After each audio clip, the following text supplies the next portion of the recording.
But Kelley, so those are some of the reasons I would say, yeah, that when we it need was to see over, it. and Leah, I would love your response to this too. And we sit with it for a while. And my question more pointedly is, what did we learn about the human condition? Okay, as we walked away from that movie. For me, there were two parallel realities going on there.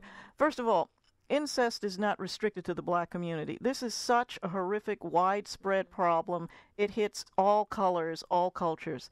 And that, for me, was the universality of it. You did not have to live in, some downtrodden project to understand the pain of incest. Okay, so that was one lesson. The second lesson has to do with some of the things, Kelley, you referred to, about Precious being an outsider, about how we respond to morbidly obese people in our culture, yeah, exactly. about how we as a people still respond to the color caste system. If you remember, in one of her little fantasies, she wanted a boyfriend, a light-skinned boyfriend. All of that. When do we deal with all of that? Because my belief is the longer we don't deal with it, the longer it will deal with us and continue to control us.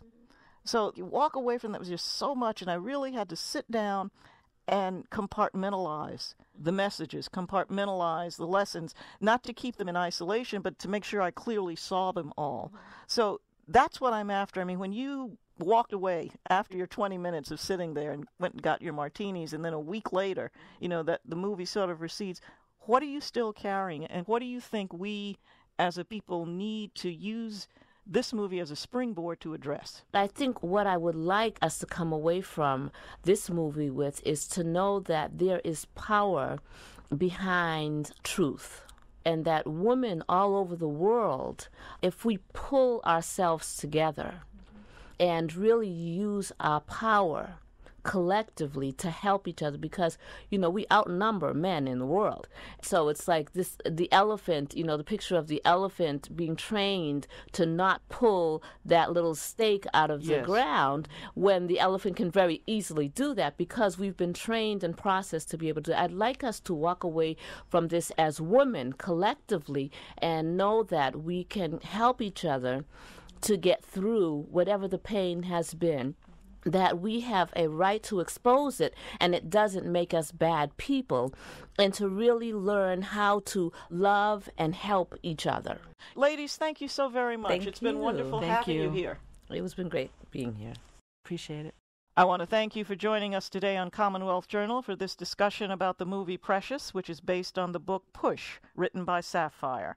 Our guests today have been Kelley Chunn, principal of Kelley, Chun & Associates, a multicultural, issue-oriented public relations and marketing firm in Boston, and Leah Randolph, who for over 15 years has been devoting her time to being a community activist on behalf of women who suffered from domestic violence and substance abuse. Push, upon which the movie is based, is now available in paperback and can be found at most bookstores. Oh, it's hard for you to see it through the heartache and pain. Don't let the world pull you under. No, never give up. Know you're precious in the Lord's eyes. Never give up, and I know. Commonwealth Journal is a weekly production of WUMB FM radio at the University of Massachusetts, Boston. Support has been provided by UMass Boston, a research university with a student-centered education. Our engineer is Dave Palmater. Our research assistant is Stephanie Banos. The producer is Janice Pryor, and our executive producer is Patricia Monteith. You can reach us on 617-287-6917 or on the web at commonwealthjournal.org. For Commonwealth Journal, I'm your host, Janice Pryor. Thanks for listening, and tune in next week for Commonwealth Journal.